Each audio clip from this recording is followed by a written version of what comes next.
بسم اللہ الرحمن الرحیم۔ ایک صاحب نے یہ سوال کیا ہے کہ دو نمازوں میں ظہر اور عصر میں آہستہ تلاوت کیوں کی جاتی ہے اور مغرب، عشاء اور فجر ان تین نمازوں میں بلند آواز سے تلاوت کیوں کی جاتی ہے؟ جواب یہ ہے، اصل وجہ تو اس کی یہ ہے کہ اللہ تعالیٰ کا حکم اور رسول اللہ صلی اللہ علیہ وسلم کا طریقہ یہی ہے۔ اسی لیے حضرت ابو ہریرہ رضی اللہ عنہ سے ان کے شاگرد نے سوال کیا کہ ظہر اور عصر میں سری قرات یعنی آہستہ قرات کیوں کی جاتی ہے اور مغرب، عشاء اور فجر میں بلند آواز سے تلاوت کیوں کی جاتی ہے؟ تو حضرت ابو ہریرہ رضی اللہ عنہ نے فرمایا کہ رسول اللہ صلی اللہ علیہ وسلم نے جو نمازیں ہمیں سری یعنی آہستہ تلاوت، آہستہ قرات کے ساتھ پڑھائی وہ میں آہستہ قرات کے ساتھ پڑھاتا ہوں،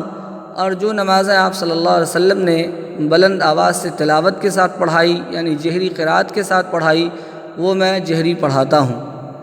تو اصل وجہ تو یہ ہے، البتہ اس کا پس منظر یہ ہے کہ ابتدا میں رسول اللہ صلی اللہ علیہ وسلم تمام نمازوں میں جہری قرات کرتے تھے، تو مشرکین قرآن کی آواز کو سن کر آ جاتے تھے اور آپ صلی اللہ علیہ وسلم کو تکلیف پہنچانے اور تنگ کرنے کے لیے خوب شور مچاتے تھے، زور زور سے اشعار پڑھتے تھے، الٹی سیدھی بکواس کرتے تھے اور گالم گلوچ کرتے تھے، اور وہ اپنے لوگوں کو ایسا کرنے کی باقاعدہ ترغیب دیتے تھے تاکہ جب قرآن پڑھا جائے تو وہ لوگ شور شرابہ کر کے غالب آ جائیں اور آپ صلی اللہ علیہ وسلم خاموش ہو جائیں۔ چنانچہ قرآن کریم میں اللہ تعالیٰ نے آیت نازل کی، وَلَا تَجْهَرْ بِصَلَاتِكَ وَلَا تُخَافِتْ بِهَا وَابْتَغِ بَيْنَ ذَلِكَ سَبِيلًا، اور اس آیت میں اللہ تعالیٰ نے حضور پاک صلی اللہ علیہ وسلم کو یہ حکم دیا کہ آپ نہ تو ساری نمازوں میں جہری قرات کریں اور نہ ہی ساری نمازوں میں سری قرات کریں، بلکہ درمیانی صورت اختیار کریں، یعنی اندھیرے میں پڑھی جانے والی نمازوں میں مثلا مغرب، عشاء اور فجر میں جہری قرات کریں اور روشنی میں پڑھی جانے والی نمازوں میں مثلا ظہر اور عصر میں سری قرات کریں۔ لہذا اس آیت کے نازل ہونے کے بعد آپ صلی اللہ علیہ وسلم ظہر اور عصر کی نمازوں میں سری قرات فرماتے تھے، کیونکہ ان اوقات میں مشرکین تکلیف پہنچانے کے لیے بالکل تیار ہوتے تھے، اور مغرب اور عشاء اور فجر میں جہری قرات کرتے تھے کیونکہ مغرب میں وہ لوگ کھانا کھانے میں مشغول ہوتے تھے اور عشاء اور فجر میں وہ لوگ سو رہے ہوتے تھے۔ بعد میں اگرچہ اللہ تعالیٰ نے مسلمانوں کو قوت اور شان و شوکت عطا کر دی اور کفار کی یہ جرأت نہ رہی، لیکن یہ حکم باقی رہا اور آپ صلی اللہ علیہ وسلم دنیا سے پردہ فرمانے تک اسی پر عمل کرتے رہے۔